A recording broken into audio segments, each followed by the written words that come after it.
The D3400 is the latest in a line of Nikon entry-level DSLRs that adheres to a no-frills template, one that prioritizes small size, lightweight and a simple design, all the while maintaining the benefits of an interchangeable lens system.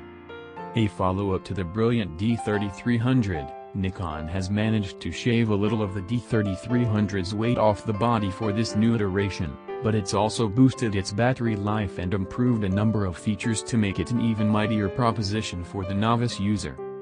It's also launched the camera alongside a redesigned kit lens, one that sports a retractable inner barrel and a more streamlined design that eschews the focusing and vibration reduction switches we're used to seeing. But, after so many warmly received models and a raft of fine competitors in both DSLR and mirrorless categories, does the D3400 have enough going for it to make it worth the beginner's attention?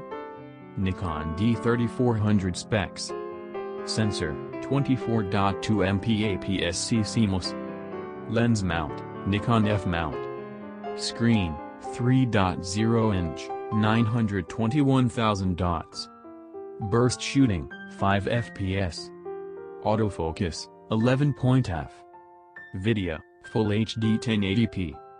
Connectivity, Bluetooth. Battery life, 1,200 shots. Weight, 455 grams.